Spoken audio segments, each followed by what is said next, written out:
មកមើលអង្កាំទឹកពិសេសមួយខ្សែពុកម៉ែបងប្អូនបាទអង្កាំកិច្ចខ្មែរកិច្ចនំលៀបនំសំណាងហើយទឹកពិសេសនេះគឺពិសេសទាំងព្រមបាទសម្រាប់សាច់វិញគឺថ្លាឆ្លុះបែបនេះហើយចំពោះ color គឺ color បែកលឿងបាទ color បែកលឿងបែបហ្នឹង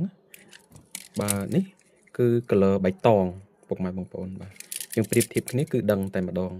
បាទហើយ color បែកលឿងនេះខ្ញុំធ្វើច្រើនគីឡូថ្មមកហើយខ្ញុំសំម្ដងមកគ្រាប់បើដោតលាយជាមួយគេវាចេះតែលាយបានហើយតែខ្ញុំសុខចិត្តសន្សំទៅដើម្បីឲ្យមានទឹកបែកលឿងមួយខ្សែអញ្ចឹងទៅហើយបើរកទៀតគឺអត់មានទេខ្ញុំឥឡូវនេះខ្ញុំមានតែមួយខ្សែហ្នឹងទេសម្រាប់ពុកម៉ែបងប្អូនបាទមាននិស្ស័យស្រឡាញ់អង្កាំកិច្ចទឹកបែកលឿងមួយខ្សែនេះគឺអាចជឿបានបាទជឿមុនបានមុនបើមកក្រោយគឺអត់មានទៀតទេបាទអត់មានទៀតទេចំពោះតម្លៃខ្ញុំជឿជូនតែ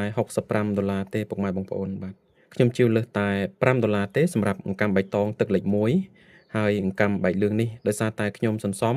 គឺយូរគឺយើងមានការសម្រិតសម្រាំងយូរអញ្ចឹងតម្រាំតែបានមួយខ្សែនេះយើងប្រើពេលយូរប្រើសាច់ថ្មច្រើនតម្រាំតែសន្សំបានអញ្ចឹងខ្ញុំគិតលើសតែ$5ទេហើយមានជាប់កតិចមាសតិចនៅក្នុងសាច់បាទបើមាននិស្ស័យជឿបានអរគុណច្រើនពុកម៉ែបងប្អូន